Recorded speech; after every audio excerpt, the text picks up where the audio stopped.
تیسری بات حضور نے فرمایا اجمع الایاس مما فی ایدی الناس، لوگوں کے پاس جو کچھ ہے اس سے نا امید ہو جاؤ، مکمل نا امید ہو جاؤ۔ یہ اتنا بڑا گر ہے نا، یہ جو حضور نے فرمایا ہے۔ آج کی جتنی بیماریاں ہیں، ٹینشن، ڈپریشن، نفسیاتی دباؤ، بلڈ پریشر، سٹریس، پریشانی، بے چینی، ان سب کا علاج ہے یہ ایک جملہ، اجمع الایاس مما فی ایدی الناس، جو کچھ لوگوں کے پاس ہے اس سے مکمل نا امید ہو جاؤ۔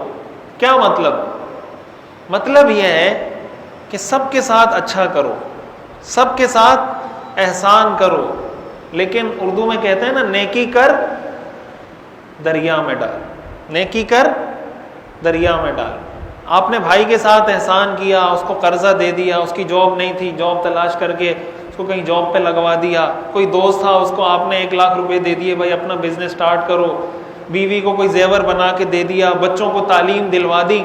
اس کے بعد آدمی توقعات وابستہ کرتا ہے کہ بھائی میرے ساتھ یہ کرے گا، بیوی یہ کرے گی، اولاد میرے ساتھ یہ کرے گی، یہ توقعات۔ بعد میں جب اس کے خلاف نکلتا ہے تو لوگ کیا کہتے ہیں، یار میں نے اس کو بزنس سٹارٹ کر کے دیا تھا، اس کو جاب میں نے دلوائی تھی، اس کو میں نے یہ زیور بنا کے دیا تھا، اس بچے پہ میں نے 10 لاکھ روپے اس کی تعلیم پہ لگائے، اور یہ آج یوں ہو گئے۔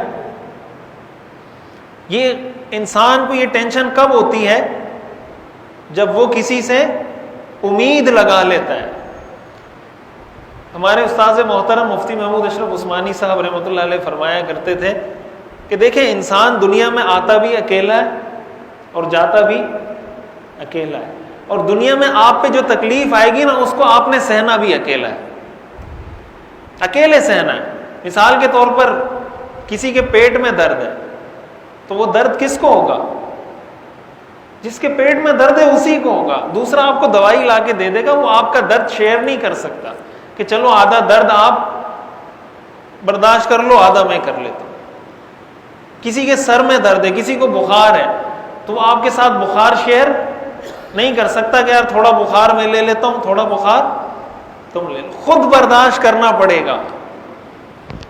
وہ فرماتے ہیں کہ جب میں دارالعلوم کراچی آیا، مفتی محمود اشرف صاحب رحمۃ اللہ علیہ مفتی تقی عثمانی صاحب کے بھتیجے تھے، اب تو ان کا انتقال ہو گیا تقریباً 1 مہینہ قبل، اللہ تعالیٰ ان کی کامل مغفرت فرمائے۔ ہمارے بخاری شریف کے استاد تھے دارالعلوم کراچی میں۔ تو فرماتے ہیں کہ جب میں دارالعلوم کراچی آیا 1990 میں، مفتی تقی عثمانی صاحب نے مجھے بلایا، پہلے جامعہ اشرفیہ لاہور میں مفتی تھے، تو انہوں نے بلایا کہ آپ دارالعلوم کراچی آ جائیں، آپ کی بہت ضرورت ہے۔ تو 1990 میں کہتے ہیں جب میں آیا تو مجھے مفتی تقی صاحب جو میرے چچا تھے وہ کہتے ہیں، انہوں نے کہا کہ بھائی آپ دارالعلوم آئے ہو، میں آپ کو مرحبا کہتا ہوں، ہم سب مل جل کے دین کا کام کریں گے، لیکن ایک بات میری سن لو۔ وہ بات یہ ہے، مجھ سے کبھی کوئی امید مت رکھنا،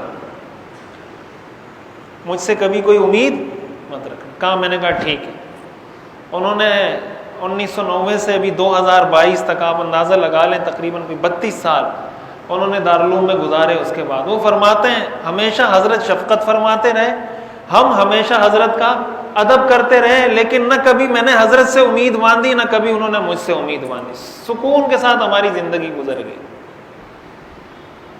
تو یہ جب انسان طے کر لیتا ہے نا کہ بیوی میرے ساتھ یہ تعاون کرے گی، بیٹا یہ کرے گا، فلاں یہ کرے گا، فلاں یہ کرے گا، اور نہیں ہوتا تو انسان ٹینشن میں آتا ہے۔ اس کو یہ تصور کرنا چاہیے کہ بھائی میرے ساتھ کسی نے کوئی مدد نہیں کرنی،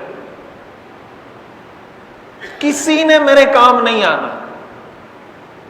تو اگر کوئی تعاون کر لے گا نا، بیوی اگر چائے پلا دے گی پکا کر، تو اس کے دل سے نکلے گا الحمدللہ، مجھے تو توقع نہیں تھی کہ بیوی مجھے چائے پلائے گی، اس نے پلا دی۔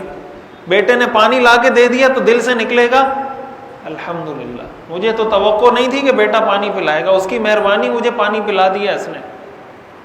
یہ اتنا بڑا گر ہے نا، اتنا بڑا گر کہ انسان کو نصیب ہو جائے، اس کی دنیا کی زندگی جنت بن جائے گی، آپ بادشاہ بن جائیں گے۔ سارے مسائل خراب یہاں سے ہوتے ہیں کہ انسان دوسرے انسان پہ نظر رکھتا ہے،